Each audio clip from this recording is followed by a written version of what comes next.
to the responsibility to protect. Atrocity Prevention. Words kill. All societies are potentially vulnerable. Atrocity crimes. Timely and appropriate action. Welcome to Expert Voices on Atrocity Prevention by the Global Center for the Responsibility to Protect. I'm Jacqueline Streitfeld Hall, Deputy Executive Director at the Global Center. This podcast features one-on-one conversations with practitioners from the fields of human rights, conflict prevention, and atrocity prevention. These conversations will give us a glimpse of the personal and professional side of how practitioners approach human rights protection and atrocity prevention, allowing us to explore challenges, identify best practices, and share lessons learned on how we can protect populations more effectively. Today, I am joined by Chaloka Beyani, UN Undersecretary General and Special Advisor to the Secretary General on the Prevention of Genocide. Special Advisor Beyani previously served as UN Special Rapporteur on the human rights of internally displaced persons and as a member of the UN High-Level Independent Fact-Finding Mission to Libya. Thank you for joining us today. Thank you very much for having me. Special Advisor Beyani, you assumed your role in August 2025. Can you give us some insight on your background and sort of what brought you to this place in this moment? Well, my background is as an international lawyer specializing in human rights, international humanitarian law, and the interface with international refugee law and the protection of internally displaced persons. And I was motivated to do that in the context of my history in Zambia, where I grew up as a student. Zambia hosted liberation movements from all over Southern Africa.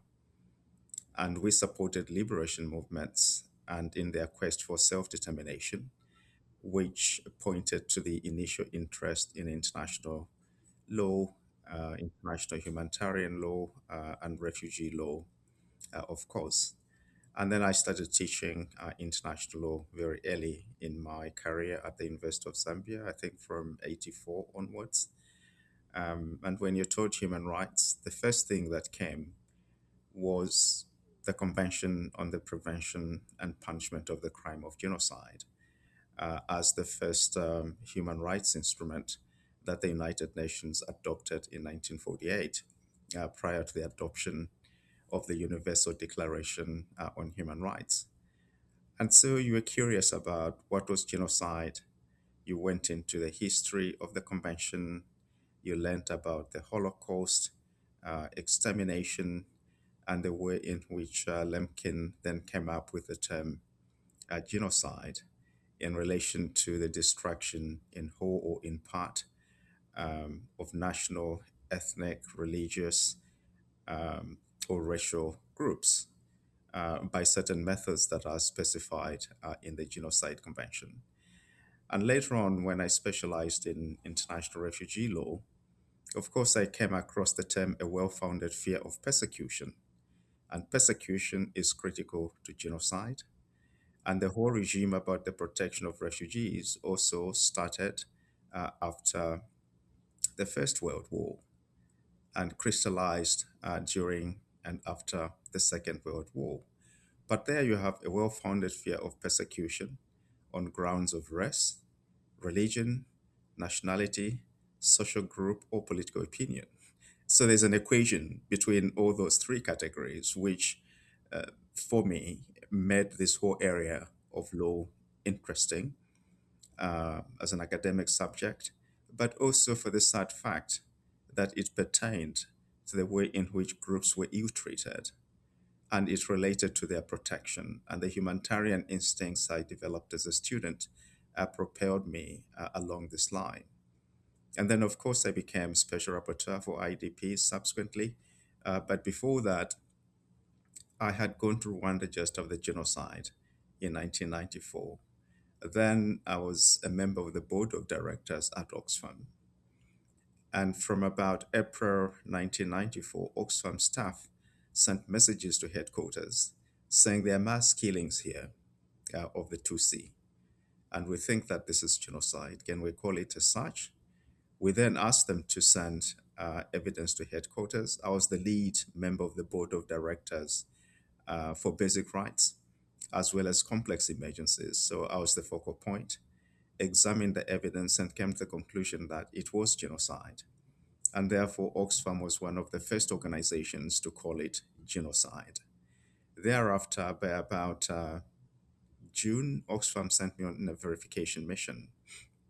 I think after the RPF had entered Rwanda, July, I think it was. And I went to Rwanda first with a meeting with the Jesuits. They wanted to know, what is the term genocide? How did the church get involved in genocide? And I spent a week with them discussing that issue before going on to Kigali itself. And there you found bodies still strewn in the streets, in the rivers. The human stench was unmistakable. So I had a real connection with extermination, its consequences, and what its execution looked like. That clearly it had been planned, it was a process, it had dynamics that the UN had not understood, which then led to the creation of this office alongside with the genocide in Srebrenica in Bosnia and Herzegovina.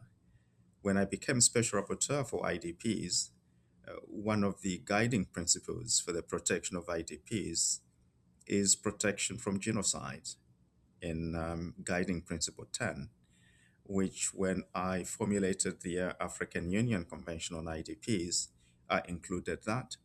And later, because of my connections with genocide in Rwanda, I became the legal advisor to the International Conference on the Great Lakes region, which was looking at the issues of genocide, tensions between Rwanda and DRC. And that led to the Pact on Security, Stability, and Development in the Great Lakes, which I drafted. And in that was the first instrument after the Genocide Convention, the Protocol on the Prevention of the Crime of Genocide, Crimes Against Humanity, and War Crimes. So that was all linked, and therefore formulated one of the first responses in terms of containing the responsibility to protect. And that is the background that I brought to this particular position. And that's what interested me, that from being Special Rapporteur on IDPs, I could actually meaningfully engage in prevention work. And obviously, most crises that involved IDPs are also crises that involve the early warnings of genocide and require prevention. So those two issues are correlated. That's such a rich history and career trajectory. I'm so fascinated by where you've been and where you've taken it. And it's really incredible what you just said about really being able to seize a prevention side of that mandate. We've actually never had an active special advisor on genocide prevention on the podcast before. So I'd love it if you could give kind of a brief overview of the work of the office and maybe give some insight into how you've used your background to personally approach your mandate. The office was established in 2004 after the Rwanda genocide, that the UN did not have an early warning system, to warn them of the possibilities of genocide and also to prevent genocide. After that, the Srebrenica massacre happened, as I said. That subsequently led to the creation of the other side of the office, the responsibility to protect populations from war crimes, crimes against humanity, ethnic cleansing, as well as genocide. So the office is a joint office. The mandates of the special advisors on genocide on the one hand, which I hold, and of the special advisor on the responsibility to protect, Ambassador Moblika, who holds that office, are joint. They are distinct, but they are complementary. And they both work to prevent and protect populations from genocide, war crimes, crimes against humanity, and ethnic cleansing. When the office was set up, it was given a clear mandate by the then Secretary General as well as the Security Council, which is to collect information from within the UN system, crystallize that information, turn it into an early warning system to the Secretary General, and through the Secretary General to the Security Council of situations that, if not prevented or dealt with, are likely to lead to genocide. The office is not mandated to determine genocide as such. It's an early warning system. And within the early warning system, we have infused early action. The office established a framework of analysis very early on with risks and indicators in terms of genocide.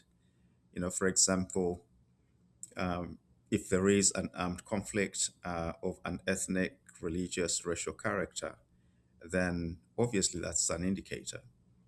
And using that indicator, you can then determine the risks, which populations are at risk of being either exterminated or of being attacked in that regard. And the framework of analysis is the main governing framework that the office has used in its early warning, early action system. It uses this on both sides of the office in relation to genocide prevention and in relation to the responsibility to protect.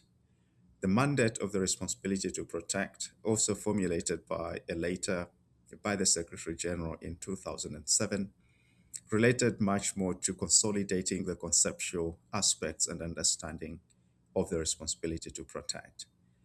But now it's quite clear that from an aspiration to an expectation, there is more that is expected of the responsibility to protect, and therefore a guidance note is being prepared on sustaining the responsibility to protect, outlining its scope, and also the way in which it relates to war crimes, crimes against humanity, ethnic cleansing. So if we see an early warning system that obviously brings up certain risks, then we send an advisory note to the Secretary General, showing what the indicators are, what the risks are, and what the action that is supposed to be taken, should be. The Secretary General may act on that advice, may send it to the Security Council. So ever since I assumed the mandate, for example, the issues in Sudan and South Sudan have been escalated to the Secretary General. They've also been escalated to the Security Council.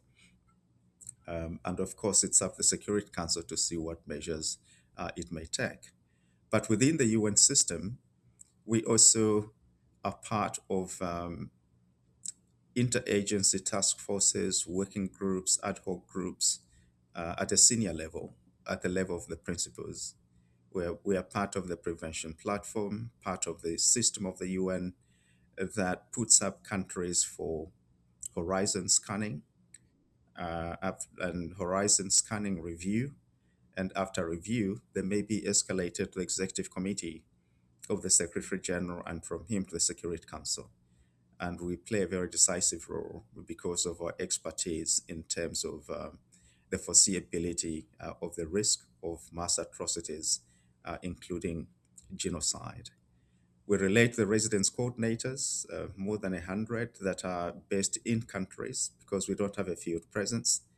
And there we infuse our framework of analysis with them to help them analyze and understand situations that may involve genocide or other atrocity crimes, which is the real challenge that, the concept of genocide, war crimes, crimes against humanity amongst the agencies is not very well understood, especially amongst the humanitarian agencies. So we extend our hand to their work to try and make sure that there's a holistic approach within the UN. We reach out to the Peace Building Commission as well. We reach out to the Human Rights Council's universal peer review mechanism so that when countries are reviewed, if there are those that we're investigating, then at least we include our framework of analysis, and the Human Rights Council can use that, to investigate and raise specific questions that pertain to the risks of genocide, crimes against humanity, or war crimes. So in a nutshell, that's how we operate. It's really incredible to hear how well integrated within the system you are, and also kind of that the educational role, because you're correct that a lot of people both within the UN as well as in governments, in the systems we operate in, don't have that awareness of atrocity risk and an understanding that what they're witnessing can potentially lead to genocide or crimes against humanity or war crimes. Now, I know your office has both kind of a political and technical function. You know, you do a lot of this behind the scenes work within the UN system, but you also have issued some public statements, particularly when warning signs of atrocity crimes emerge. So, how do those two kind of functions work together for you? Well, the later establishing the mandate of the office outlined the methodology of the office, and it clearly pointed out that the special advisor shall rarely make public statements in order to give the Secretary General time to act. And for that reason, although the office does make statements, but it does so very, very carefully and in a measured way. You know, the very title of the office is threatening. You look at an issue, you issue a statement in relation to a particular situation, and then that country or group of countries, of course, come back to you and say, do you actually mean that there's a risk of genocide in our country? Or you request a visit, for certain reasons. So there has to be a delicate balance. The technical work is obviously done by very competent staff within the office who have years of experience in applying the framework of analysis, interacting with other agencies or offices, Department of Political Affairs, for example, Department of Peacekeeping, the Office of the High Commissioner for Human Rights. So before you issue a public statement, you'd have to share that statement with those entities, or at least a good number of entities. You would also have to notify the Secretary General because you advise him, essentially. So you don't have to go back behind his back, to release a statement or say, this is what I've said.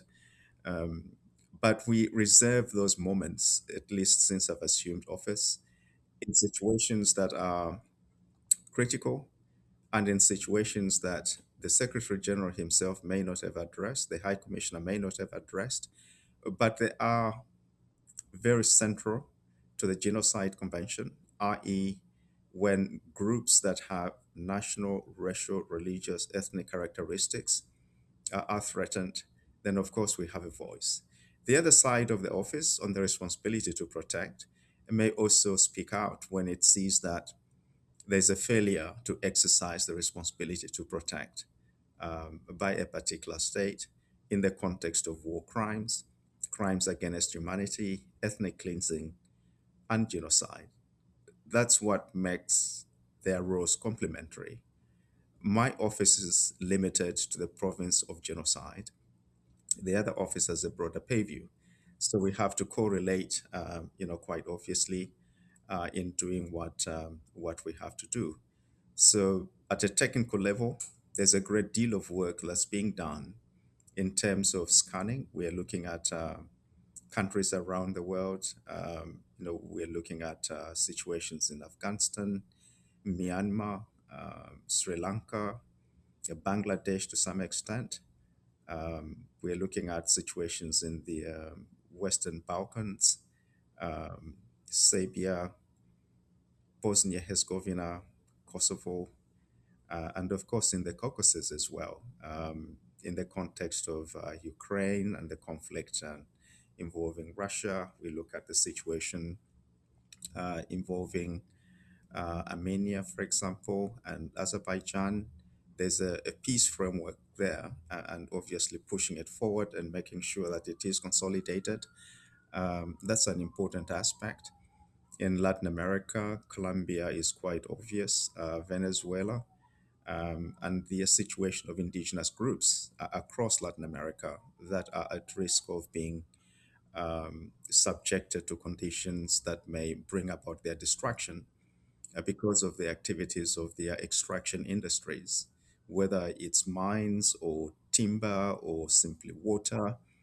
There's a complete mouth causality in terms of climate issues and in terms of issues that relates to to extraction that pose a huge risk in Africa.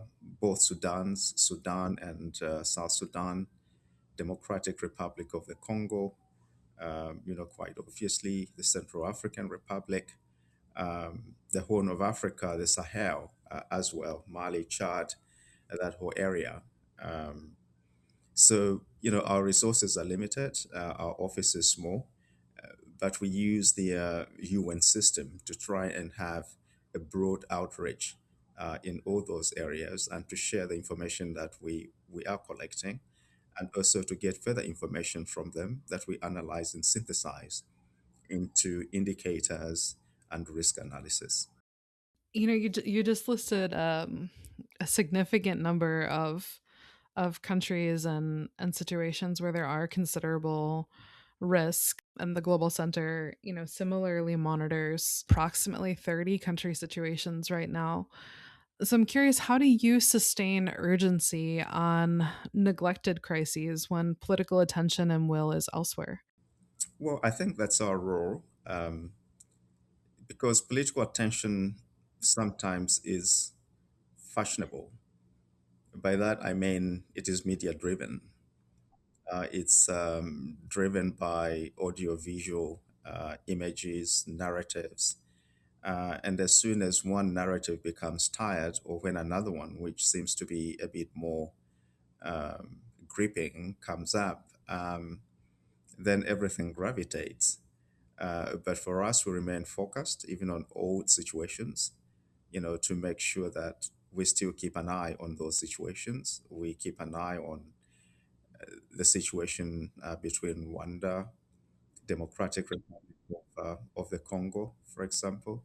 We still monitor hate speech in the context of Bosnia and Herzegovina or the West Balkans. Our office is also the focal point within the UN for countering hate speech and implementing the UN strategy and plan of action on hate speech.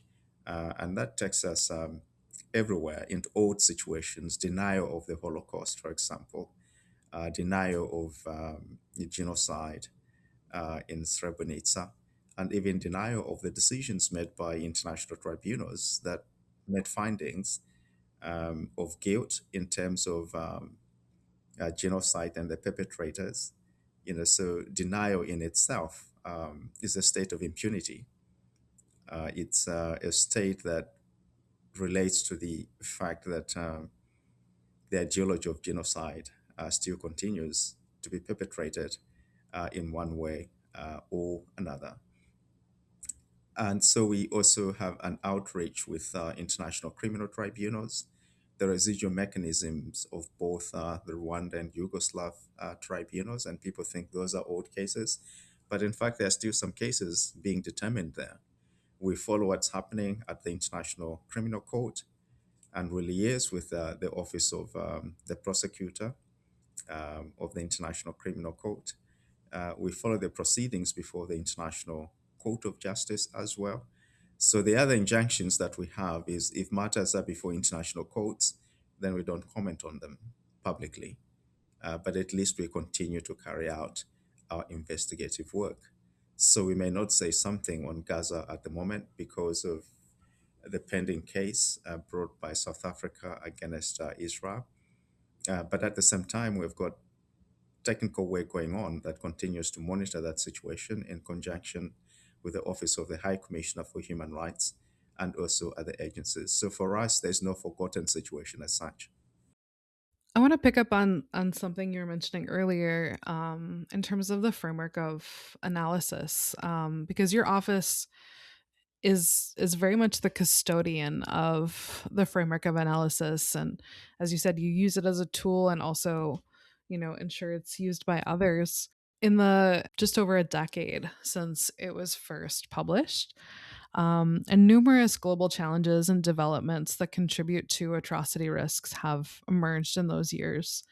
Um, how do you and your office engage with and monitor areas that are not explicitly captured in the framework, including threats posed by climate change? I know you just mentioned, the risks facing indigenous populations, for example, as well as digital technologies, organized criminal violence and hybrid contexts, and things like that that maybe aren't explicitly mentioned.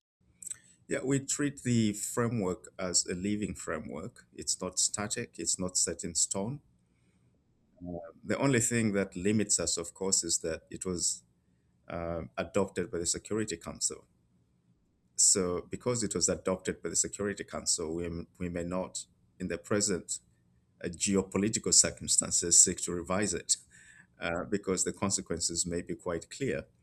But we look at adaptability of the framework, as in climate change. So, last year, towards the end of last year, I think early December, we had a group of experts, some of whom were involved in elaborating the framework of analysis, some of whom had worked with the office over a period of time, and others new, to look at how the framework of analysis can be adapted, can be applied precisely to the situations that that you mentioned.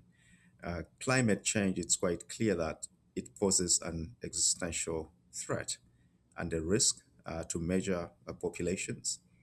And if the effects of climate change are neglected or not dealt with, that's one way of exposing populations to conditions calculated to bring about their destruction, as in the context of genocide.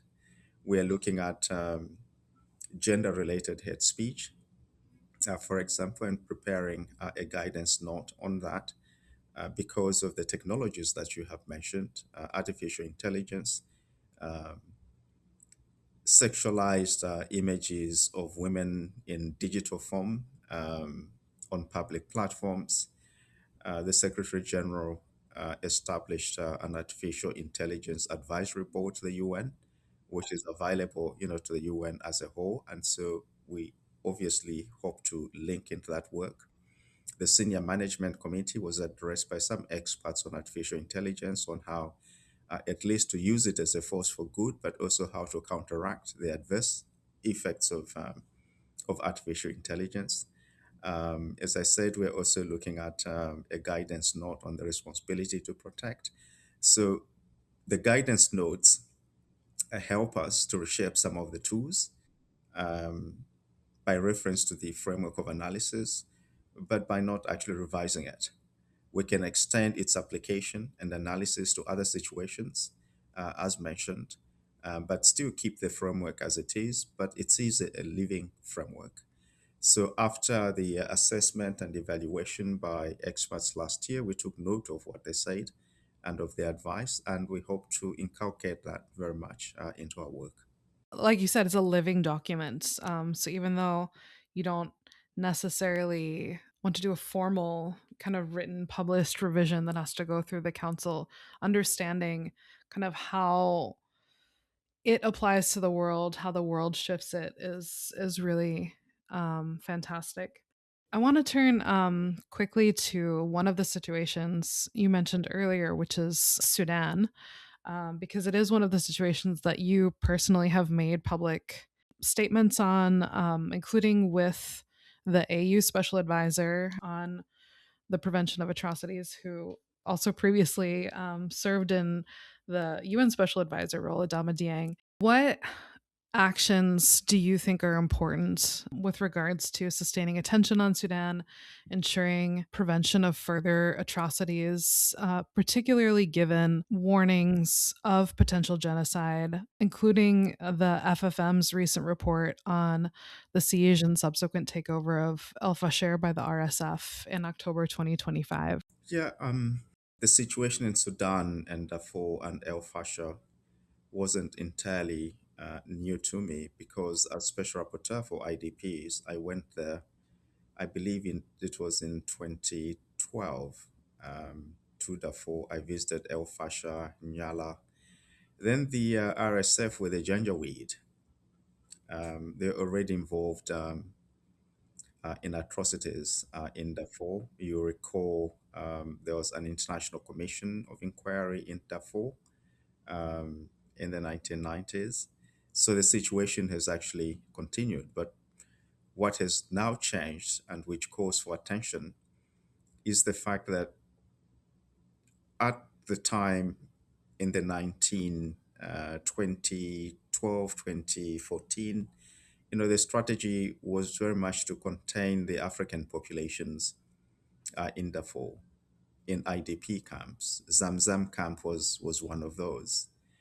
But with the latest sort of siege on El Fasher, that strategy actually changed. Then the analysis was its headers versus landed groups, its containment. But now it turned to extermination, as the massacres actually indicated. And when we looked at that, clearly within the framework of analysis, there are protected groups, the Zagawa, the Maliset, the Fur, groups of African descent attacked by Arab militia and the RSF because of their Arabization policy, that Sudan should be an Arab country, and get rid of the brotherhood that is in the military, and also get rid of the African groups. So within that Arabization policy, you see the makings of a plan, you see the makings of a design, you see the makings of an intent, which is accompanied by hate speech. So that change in strategy meant that several actions had to be taken in conjunction with the AU advisor, colleague Adama Dieng, as you said, was a distinguished occupant of this office. First of all, to sensitize the international community and call for attention. So we had a joint statement to the Human Rights Council. Then we had the Division of Labor. He to go to Port Sudan and address the Sudan Armed Forces, the de facto regime or government, in relation to the activities of the RSF and, of course, their own activities.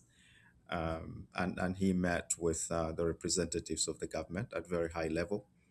I undertook a mission to Kenya, more to deal with the RSF and their base in Nairobi, the stakeholders and others who have a keen interest in South Sudan, and of course addressed the leadership of the RSF, the permanent missions or embassies that have interests in there, and called for several measures, essentially cessation of hostilities, establishment of a humanitarian corridor for the movement of civilians, but also for the delivery of humanitarian assistance, established demilitarized zones since the conflict is largely urban, in the urban areas around Nyala, El Fasher, and also to the Kordofans, the border between South Sudan and Sudan, where the conflict has now, moved on to, and then have long-term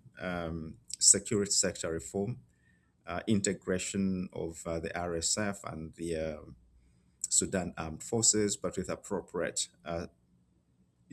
safeguards, essentially background checks, vetting processes, and accountability, for those who have committed international crimes. And we took this message internationally. I had a press conference and the press release was made. And most of the actions that we have called for revolve around those issues. Recently, I had a mission to the African Union, and to the African Union, that was part of the discussion, the role of the African Peace and Security Council in the context of Sudan, but also in the context of our relationship with this office, my office, and the office of Mr. Adama Dieng, so that our early warning system is part of the African continental early warning mechanism and can be utilized by the African Peace and Security Council. And that if we send an advisory note to the Security Council through the Secretary General, we should be able to address the African Peace and Security Council on the same dynamics, which I think was accepted. The operationalization of the Malabo Protocol on criminal jurisdiction, which was adopted, but only one state so far has ratified it. And so pushing for advocacy for that protocol to come in force and other mechanisms, of accountability, and also activating Article 4H of the Constitutive Act, the right of the Union to intervene in member states in situations of genocide, war crimes, crimes against humanity, and to try and agree a framework, a policy framework around which to activate that provision and how to implement it. So these are all measures that we're still looking at in the context of Sudan. But addressing the parties, I think, was the second most important issue after releasing the statement, so that they know that the world is watching. And with that, there are possible consequences and measures that may actually follow. And also to back the work that is being done by others, the African Union, C5, and their work, and of course, the group of countries that are looking into those issues, the quartet and the code, and trying to eliminate multiple platforms. Let's have at least a single platform by which the discussions, can be held, and measures then agreed in terms of how to move forward. Do you think all of these measures kind of reflect learning on behalf of the international community in terms of global efforts to prevent genocide? You talked about the parallels between um, the earlier genocide in Darfur and all of the atrocities from over 20 years ago, to what we're seeing now. So have we kind of learned from the gaps that remained after that genocide ended in terms of our approach to the current one? Yeah, I think the major lesson is to leave no gaps, is to have a continuum of both prevention and protection measures. And somehow, in the context of Darfur, after the original commission of inquiry, the early warnings that were there, and it seemed as if the Janjaweed's activities had died down, and then you had massive demonstrations in Sudan that led to the overthrow of the military, and people thought the military is now, out of the way, and there'll be a civilian government, and the civilian government will ensure peace, security, and stability. But in all of that, one gap is, of course, the military came back and overthrew the civilian government that had been established, and worse off, the RSF and the Sudan Armed Forces then broke up over issues of security sector reform, DDR, disarmament, demobilization, and reintegration, and disagreement on how to do that, and became two separate entities that now are bent on continuing to fight. And even when you caution that none of them can win the conflict, both of them are keen that they want to secure a military victory over the other. That sets the context for mass atrocities. It's an early warning sign, for the prevention of genocide within Darfur and Sudan. You look at the whole region. Only today there were skirmishes between the RSF and the Sudan Armed Forces close to the border with Ethiopia, and Ethiopia has had to take measures, to protect the integrity of its boundaries. So the spillover is likely in neighboring countries such as Ethiopia, such as Kenya, for example. Um, very, very likely. And so it's important that there are cohesive measures taken nationally, regionally, as well as internationally. I want to close by asking, kind of bringing it back down from this sort of multilateral big processes that we all think about in terms of atrocity prevention and genocide prevention, um, and just bring it to, the communities and populations affected by atrocities. So I'm curious, how does your office work with civil society, local human rights defenders, and affected populations who are obviously the most impacted by atrocities, but are often the first to see warning signs and respond in the aftermath of atrocities? One thing we've actively done, starting with the Great Lakes area, is the reactivation of the genocide prevention committees, which are committees that have government, civil society, um, traditional leaders as well, and operate at national level, and also engage with religious and traditional leaders. Um, we've got a plan of action for religious traditional leaders to build social cohesion that we engage with. And indeed, in Sudan, we're looking at activating that with the support of some of the countries, in the region. We engaged with civil society in Kenya for Sudan. These are Sudanese civil society representatives, and indeed we had online meetings here with them too when they sounded the nail out, and they said the major issue is impunity because they are on the ground. So collecting information, monitoring, and feeding to us in relation to some of the information that we have, or to collaborate, or which we do not actually have, is an important aspect of our outreach engagement, problem or approach. And then, of course, we do deal, as I said, with figures that have spiritual voices on the ground.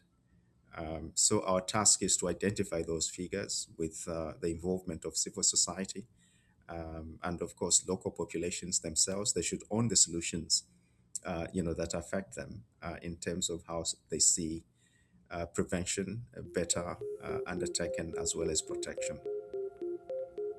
Thank you for joining us for this episode of Expert Voices on Atrocity Prevention. If you enjoyed this episode, we encourage you to subscribe to the podcast on Apple Podcasts, SoundCloud, or Spotify, and we'd be grateful if you left us a review. For more information on the Global Center's work on R2P, mass atrocity prevention, and populations at risk of mass atrocities, visit our website at www.global2p.org and connect with us on Facebook, Blue Sky, or LinkedIn at GCR.